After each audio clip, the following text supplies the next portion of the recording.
வணக்கம் ஆன்மீக நண்பர்களே. புராணங்கள் வாயிலாக முன்னோர்கள் கூற வருவது என்ன என்பதை பற்றி பார்க்கலாம்.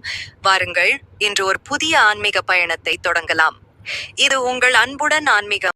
நம்முடைய பெரியவர்கள் நமக்கு புரியாத சில விஷயங்களை புரிய வைப்பதற்காக கதைகள், புராணங்கள் வாயிலாக பல உண்மைகளையும் கருத்துக்களை சொன்னார்கள்.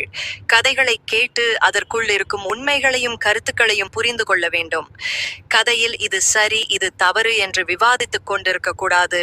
மகாபாரத கதையில் சூதாடக்கூடாது.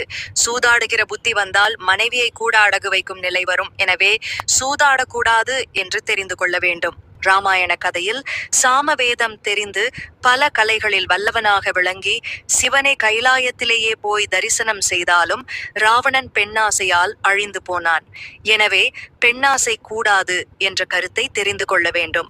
அசுரர்கள் பல ஆயிரம் ஆண்டுகள் தவம் செய்திருந்தும் காமம், குரோதம், லோபம், மோகம், மதம், மாச்சரியம் இவற்றினால் அழிந்தார்கள். அவர்கள் கடவுளிடம் வாங்கிய வரமும் பயனில்லாமல் போனது. எனவே காமம், குரோதம், லோபம், மோகம், மதம், மாச்சரியம், எனவே இந்த குணங்களை அருகில் வராமல் பார்த்து கொள்ள வேண்டும். புராணங்களில் ஒரு கதாபாத்திரத்தின் குணாதிசயத்தை உயர்த்தி கொண்டு போய் இவ்வளவு உயர்ந்த நிலைக்கு போனவன் ஒரு சிறிய தவறு செய்து அதல பாதாளத்தில் விழுகிறான் என்று புரியாதவர்களுக்கும் புரிகிற வகையில் கதைகளாக சொல்லி சிறு தவறு கூட செய்ய எண்ணக்கூடாது என்று நம் பெரியவர்கள் சொன்னார்கள். அரிச்சந்திரன் கதையில் எப்படிப்பட்ட சோதனை வந்தாலும் உண்மையை பேச வேண்டும் என்று நமக்கு கதை வடிவில் சொன்னார்கள். ஆனால் இப்போது உண்மை பேசினால் அரிச்சந்திரன் மாதிரி வாழ்க்கையில் எப்போதும் சோகத்தை அனுபவிக்க வேண்டும் போல் இருக்கிறது என்று எதிர்மறையாக நினைக்கிறார்கள்.